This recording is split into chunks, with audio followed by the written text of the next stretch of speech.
Hello and welcome to Views on News. I am Jawad Hami. Israel has killed 45,317 innocent people in Gaza and has wounded 107,713 people since 7th of October 2023. And this brutality on the part of Israeli regime and occupation forces continues unabated. Human Rights Watch in its report has accused Israel of committing acts of genocide, deliberately depriving Palestinian civilians of adequate access to water. Israel, on the other side, has, however, rejected the report as propaganda.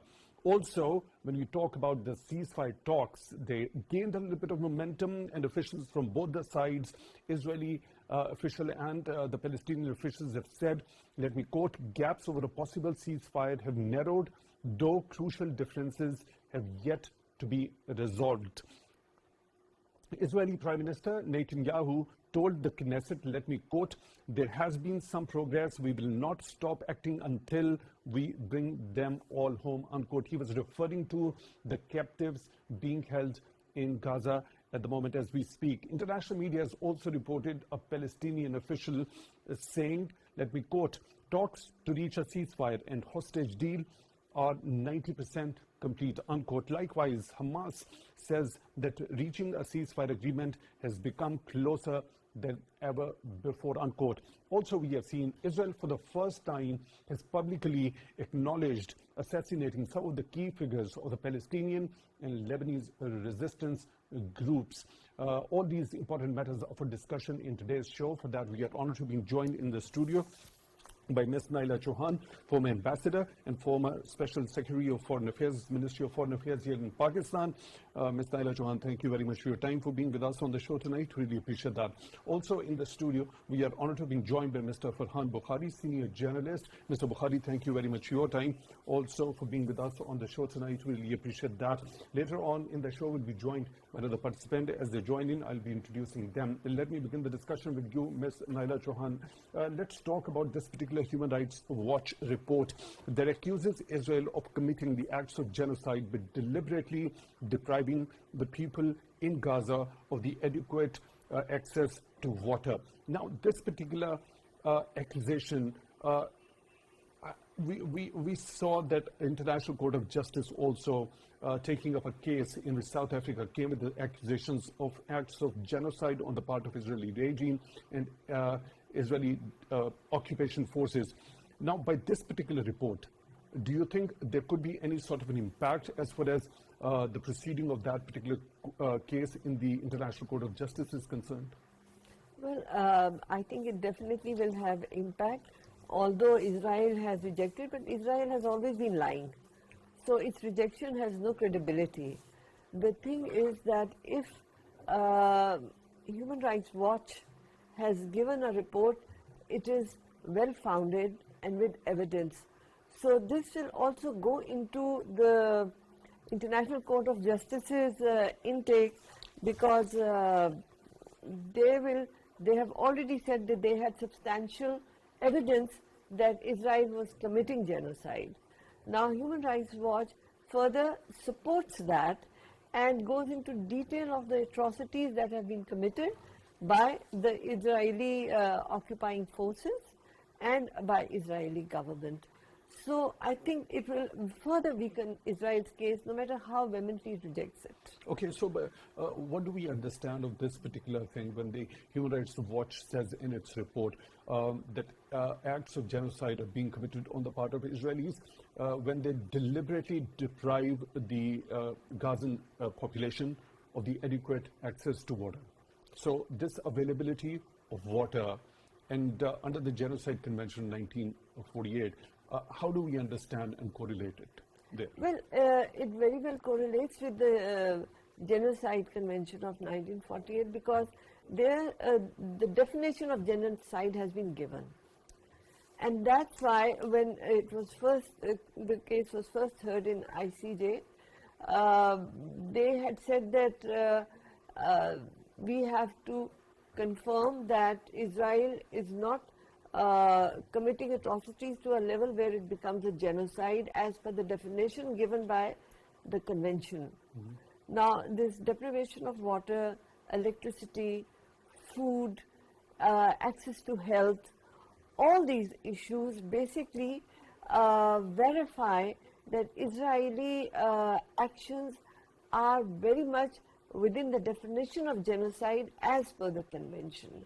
So legally, Israel has a very weak case. Okay, so let me take this particular point to Mr. Bukhari. Mr. Bukhari, when we talk about this particular report by Human Rights Watch, it talks about a number of points. Firstly, deliberately depriving the Gazan population from the adequate access to water, also intentionally damaging water and sanitation infrastructure. When we talk about this report, there has been a rebuttal on the part of the Israeli authorities with one of their officials saying that water pipelines are pumping and desalination facilities remain operational, and that water tankers had repeatedly delivered supplies into Gaza through Israeli crossings. And they've also termed this particular report by the Human Rights Watch as propaganda. Not only that, but also have raised some questions regarding to the standards Human Rights Watch actually follow. Over the years of your experience, what do you understand? How much weight these accusations of the Human Rights Watch report do carry? I just want to turn to Ambassador Chohan. As he said earlier on, Israel has been lying, and has been lying repeatedly over a long period of time. So if Israel takes a position denying a very credible organization like Human Rights Watch, denying their claim, then you have to take that with a huge big pinch of salt. Certainly, it's a very grim situation. Certainly, the figure of 45,000 plus approximately casualties is not an exact figure, because there are indications that it might be many. The number of casualties may be much greater. So all in all, the Israeli position is very weak. Fundamentally, I think Israel is able to take its position and take its stand because of unfair backing from major Western powers, especially the United States, which is what has kept it going. Otherwise, there's no moral or legal justification for the direction that Israel has taken in this situation so far. So when we talk about this particular report, the credibility, as you already mentioned, an organization of such a stature, what do you think of this particular denial? We've also seen such a pattern of denial coming on from the senior Israeli officials when there was a talk by the UN chief himself regarding as to the atrocities which were being perpetrated by Israeli regime and its occupation forces in Gaza.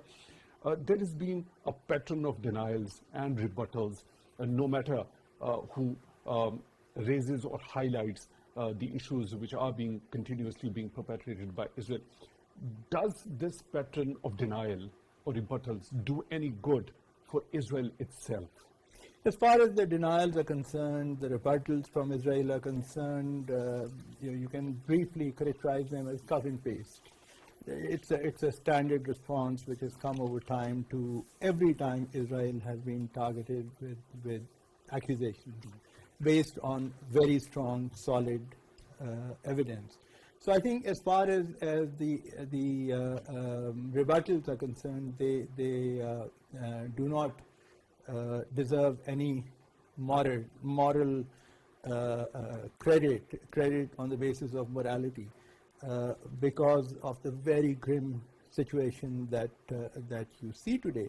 As far as doing good to Israel itself is concerned, look at the weight of public opinion, starting from even the United States, where the administration, and I'm sure the next one will continue, has consistently backed Israel. And yet across America, you have seen so many examples of protests, demonstrations, anti-Israel, including voices coming from members of the American Jewish community.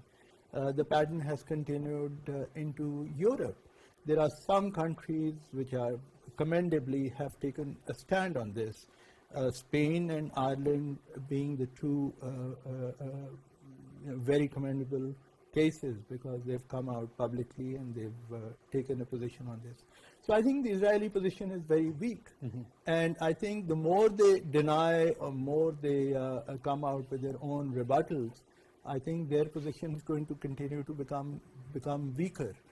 It's just how the environment is. It's not my wishful thinking. It's not my own view of the world, although my own view of the world is, of course, filled with complete sympathy for what's happened to Palestinians and continues to happen to them. This is a very objective view that I'm sharing with you, objective in my own mind, that Israel continues to tread a path where it will only cause more harm to itself, maybe not today, maybe not tomorrow, maybe not in the short term, but certainly in the medium to long term. Right, and let me bring in another participant into the show, Dr. Farah Naz, foreign affairs expert. Dr. Farah, thank you very much for your time, for being with us on the show tonight. Really appreciate that.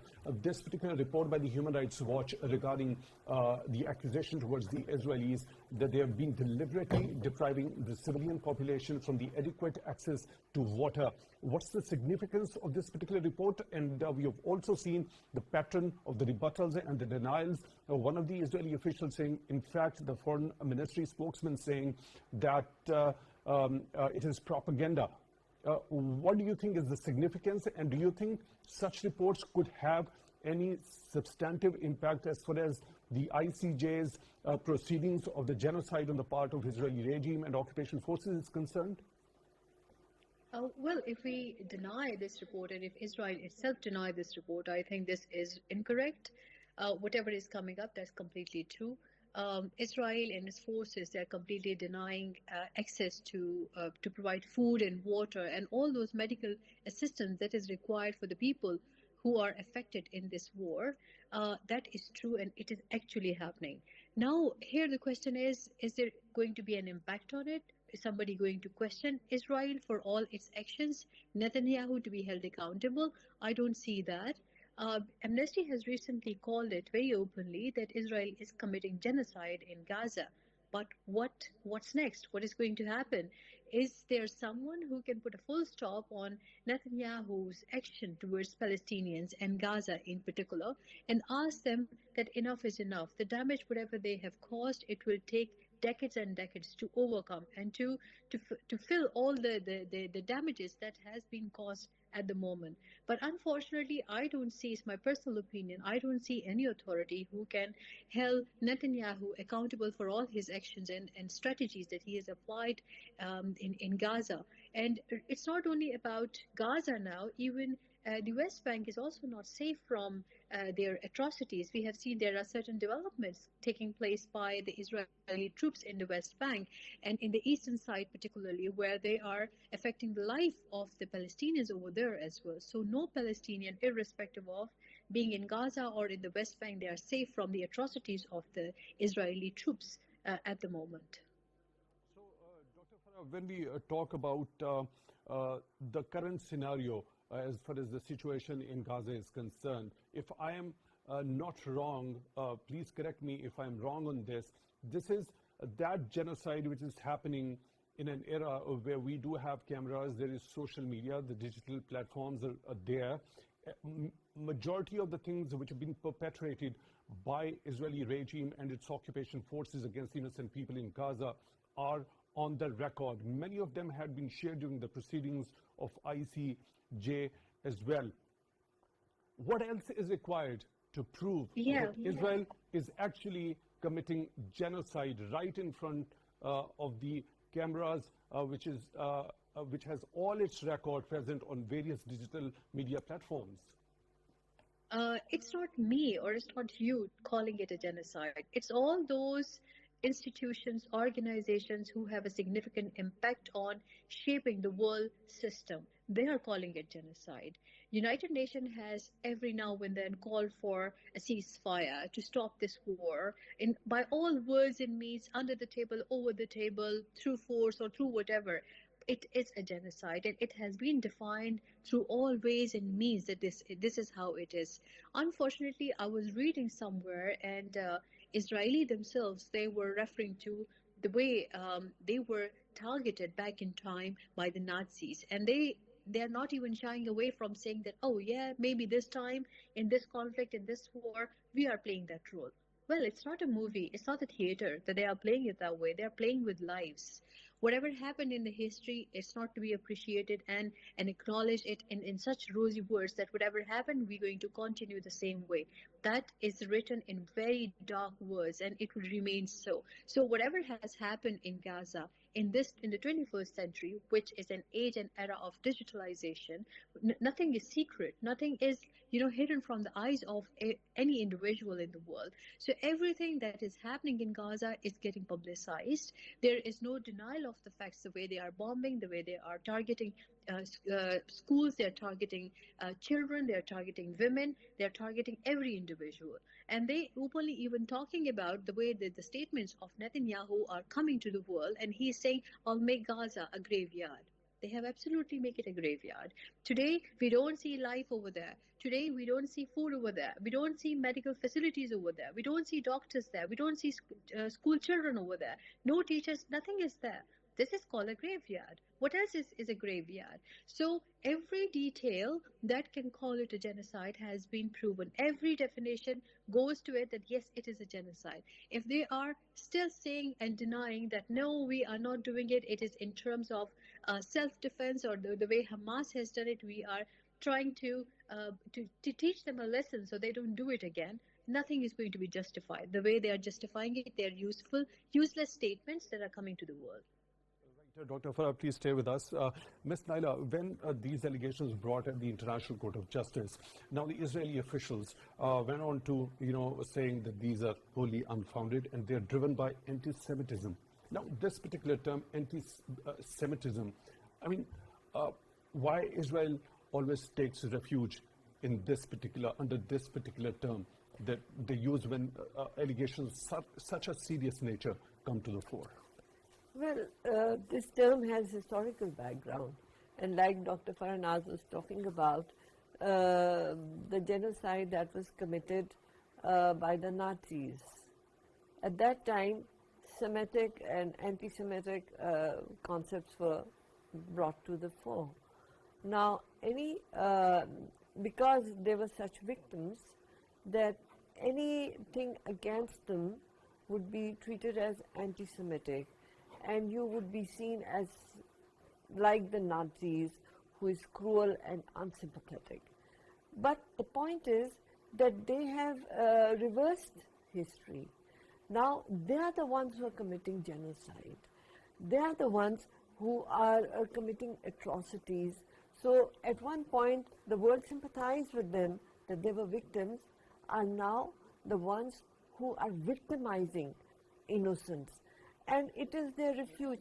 Any criticism of Israel, they take refuge. Oh, you're being anti-Semitic. You're not being anti-Semitic. Now, even Jews are criticizing what is happening and what Netanyahu and the right-wing party in Israel is doing. So this term no longer holds water as far as abuse of this term by Israelis. And Israel's case in ICJ is weakened. So although I agree with Dr. Naz that there is no authority as such which is going to stop Israel from continuing, but the fact of the matter is that all these reports are being fed into ICJ. And whether Israel respects ICJ or not, a condemnation by ICJ itself will discredit Israel definitely. It will have its repercussions. So it's not as simple as it seems. And now when you're talking about denying, did they accept earlier on that they were killing Hamas leaders? No, they were rejecting it. Now they agree that yes, they killed them. So Israel first rejects, and when it finds that it cannot further continue with its pretext, then they say, oh, okay, we did it. This is a very important point that we just highlighted. Now, this is the first public acknowledgement on the part of the Israeli officials that they've been in that particular assassination spree of some of the top figures of the Palestinian and the Lebanese resistance group. I'll come back to you on this particular point. Let me take an earlier point to Mr. Bukhari.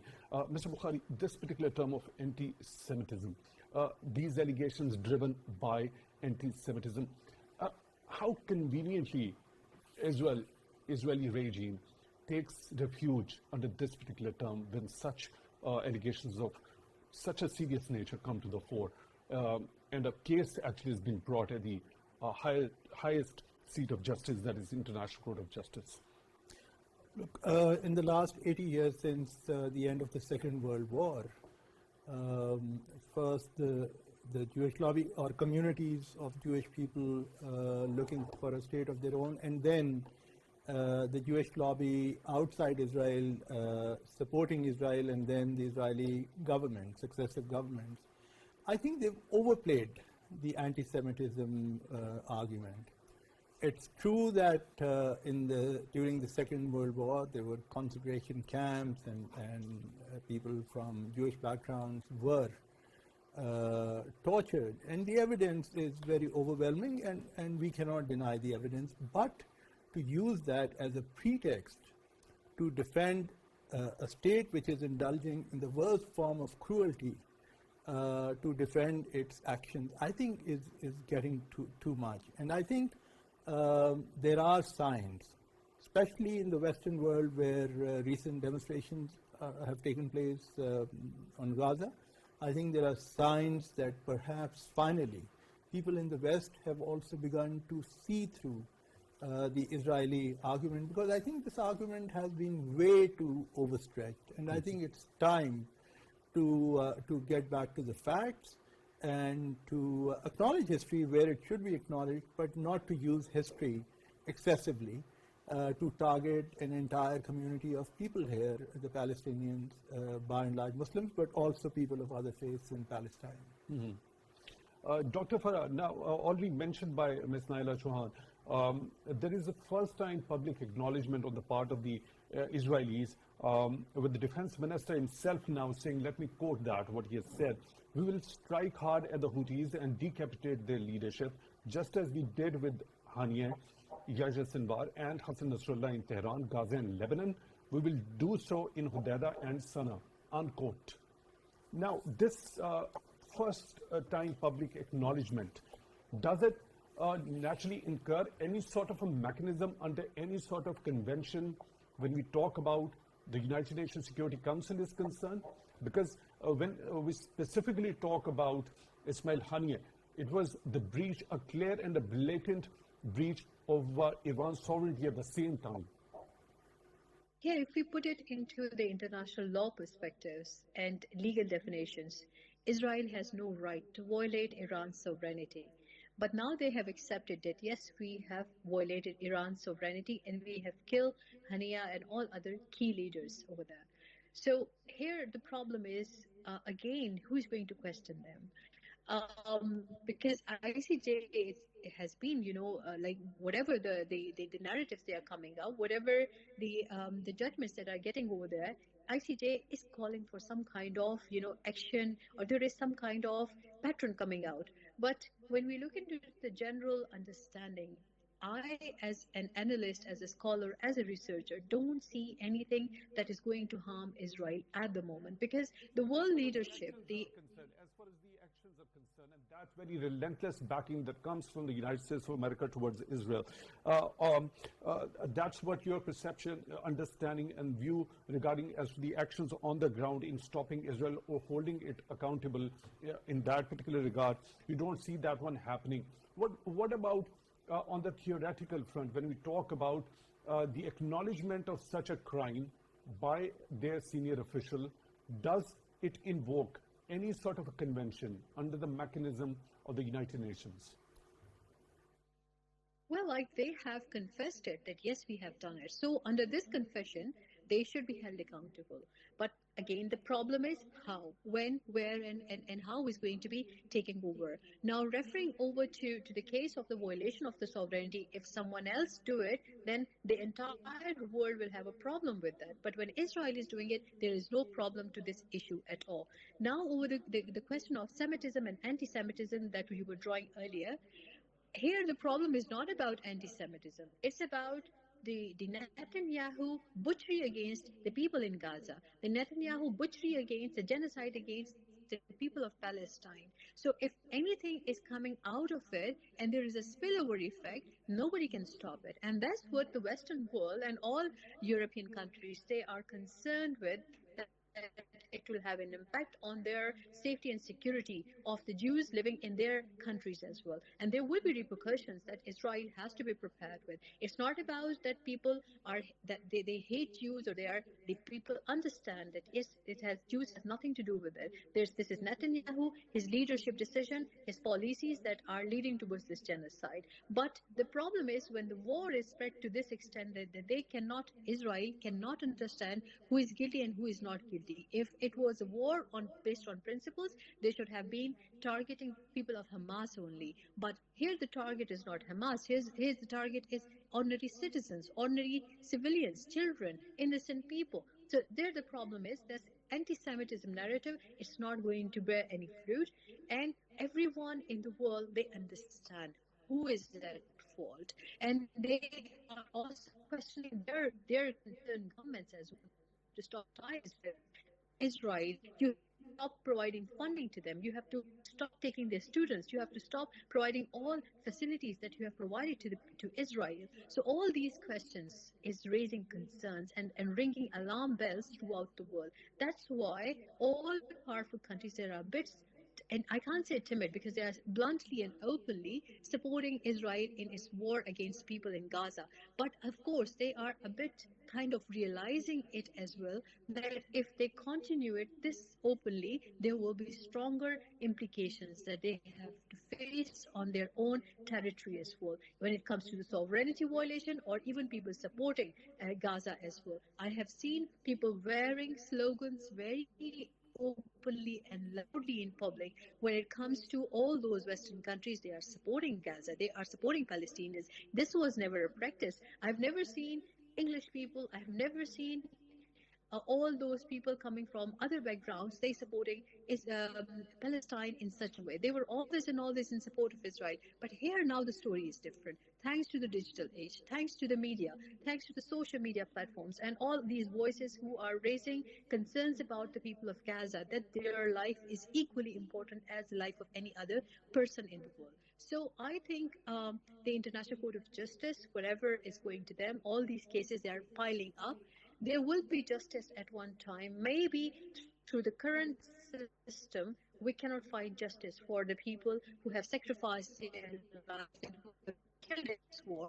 But maybe there will be another set of institutions which needs to be established, because in the current scenario, we can see everything has failed.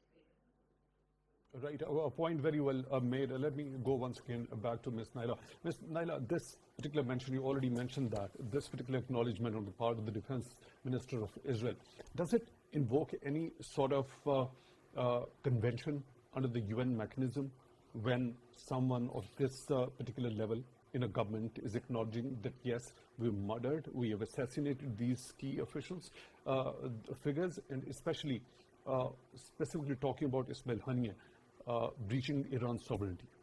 Is there any mechanism that comes into play ICC, here? International Criminal Tribunal also.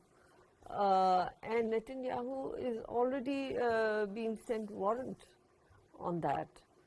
But he rejects it. Anytime he travels out of Israel through any country which is a signatory, he will be caught and he will be arrested. So now there is a threat to his person as well. It is not as simple as he thought it was. So there are many fora where this would be discussed, but first the International Court of Justice and then International Criminal Court. And also. shouldn't it be a matter of a grave concern for the United Nations Security Council when a defense minister of a country is publicly acknowledging and confessing that they have committed this particular crime? You see, with the Security Council, UNSC, the issue is of veto. Although there have been several resolutions on it, but one veto destroys everything, and no resolution can really come through. Any resolution that has come on it also has been very dilutive, and yet veto was exercised. So it is a very unfortunate situation, but it has exposed United States also. When you talk of veto and United States being exposed on this particular front, already you mentioned that there was a pattern of denial and rebuttals on the part of Israeli officials. Now, this is the first public acknowledgement. Yes. Don't you think it should serve as an eye-opener Evidence. even for the US and that particular veto power that is being using regarding any sort of a possibility of a ceasefire agreement in Gaza is concerned? So it should naturally serve as an eye-opener for the US administration. Mr. Tahami, you must bear in mind that US is not oblivious. They know exactly what's happening. They're providing them the arms. They're providing them all the arsenal to continue this genocide. So it would be naive to think that USA didn't know and now there's a confession, so now they would know. They know from the day one what's happening. They are not oblivious of it. But this, you see, there's several things. One is this public acceptance of it, but there are many videos in social media by the occupying Israeli forces, soldiers, while committing torture and crime, recording themselves and feeling proud of it. That also feeds into the evidence against it. When will it culminate into penal action against them remains to be seen. But there will be a day. I'm confident there will be a day. Mr. Bukhari, do you think this particular public statement on the part of the Israeli Defense Minister is going to do any sort of a harm to the current regime in Israel? Not immediately. Or does it show that they are completely emboldened and they don't care whatever they commit or whatever they perpetrate with impunity? Sadly, that may be the reality in the short term. But I think people have to reflect back on history. There are these terrible cases of Gaza, closer to our home, Kashmir, where the number of people, innocent people who've lost their lives, who've been terribly injured, runs into many, many thousands. There's documentary evidence on not only on Gaza, as we've just discussed, but also on Kashmir. But I think a longer view of history, and especially the case of South Africa under apartheid. In the 80s, I was a student outside Pakistan, and therefore I still have memory of first-hand accounts of anti-apartheid demonstrations taking place in world capitals. City of London, gradually it came together in parts of the US, in Washington DC. But at the time, people felt, there are many people who felt that maybe the reality of apartheid will remain intact because the economic interests were very solid, Western economic interests in South Africa. And therefore, if any change comes about, it will be possibly long-term, longer-term, beyond our lifetimes. And look what happened within over a decade. Mandela was not only released from prison, but he came out as a heroic figure.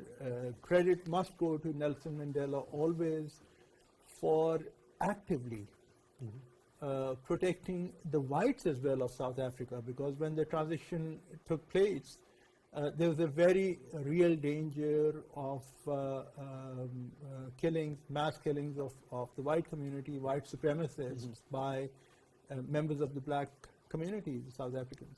And yet he stepped down and he said, he drew a line and he took a position against that. He wanted peace for everyone. And today, South Africa does not stood tall in yes, bringing that particular case to the ICJ. So what I understand from your take is that there are lessons to be learned from history. Absolutely. Don't you think? Absolutely. So, Absolutely. These lessons must be learned, especially when we talk about that veto holding power, the US in particular, the policymakers, the people at the helm there. Haven't they learned any lesson from history? Well, that is precisely a question which goes round and round, and yet there's no kind of single good answer to that. When people get locked in high towers of authority driving the direction of powerful states, they perhaps become detached from the reality as it ought to be seen. And therefore, there's too often case of such decision makers continuing in a certain direction, continuing with a very harsh view of the world, targeting communities, and yet ultimately the downfall comes. It's happened in history. It happened in Iran. It happened in the Philippines. It happened elsewhere. So why not Palestine and Gaza? Why would that be an exception to a pattern that we've seen in history repeat itself in other parts of the world? At least that should keep us hopeful and optimistic for possibly better times to come for the future. But today, it's a terrible tragedy for people who are enduring that tragedy, people who are living in that tragedy. It's Gaza, it's also Lebanon, Syria, for that matter. These countries have been hit very hard by the Israelis. Yemen as well has seen some Israeli air attacks. But is this going to dictate the flow of history as we go forward for all times to come? Impossible to tell.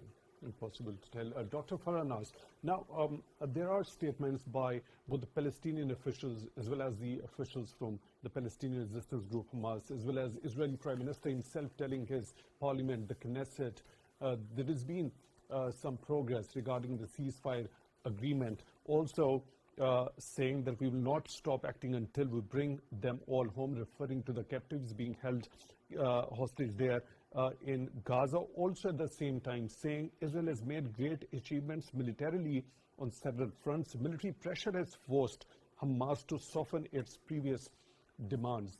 Now there is Palestinian officials also saying that these talks, ceasefire agreement talks, are almost 90% complete, and this particular ceasefire is going to happen in stages, the release of the prisoners as well as the hostages.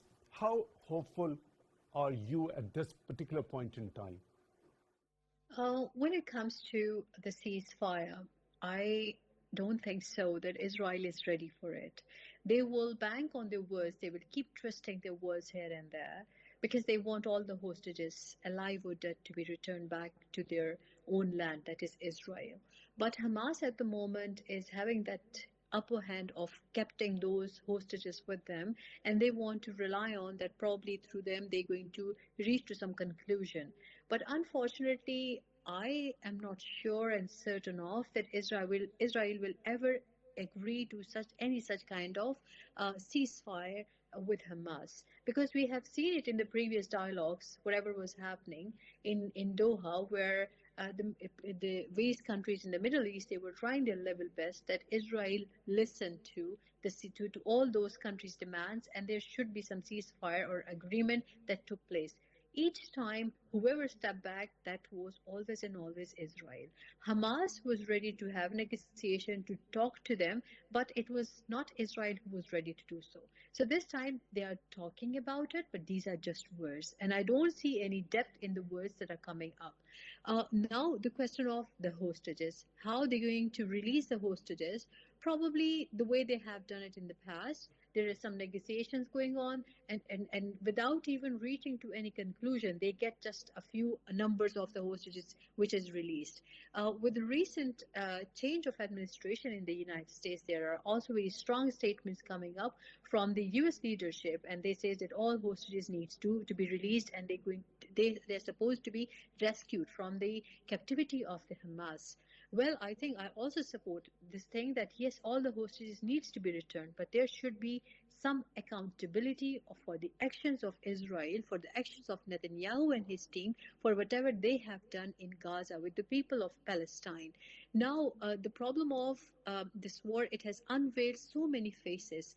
The way we are discussing international organizations and their power mechanism, this war has also unveiled preparedness of the Israeli army as well, that are they prepared enough to wage any such sort of conflict or war, we have seen that they are yet not prepared. That's why they were recruiting many other like armed forces from other countries, including India, that they were helping and supporting the troops of Israel to wage this war. We have seen it through social media platforms that they were taking and seeking help from other countries. So this kind of, unveiling of the entire situation has shown the world that can we rely on the existing setup? Can we rely on the existing arrangement that the world and its superpower and all those powerful countries have put in place? I think this is high time that we need to have a new system probably, or an evolving system which comes with a lot of more power, where the monopoly of this veto that has been referred to by my other colleagues as well in the earlier talk, that veto power needs to be limited somehow, limiticized in such a way which is not giving an edge to one party and neglecting another party. And the way my colleague Bukhari was explaining historical incidences, that took me back to another historical incident, that is expansionism. The way expansionism took place in the history of I can say the world history, we have seen that was all based on butchery, that was all based on killing, massacre, and all of that.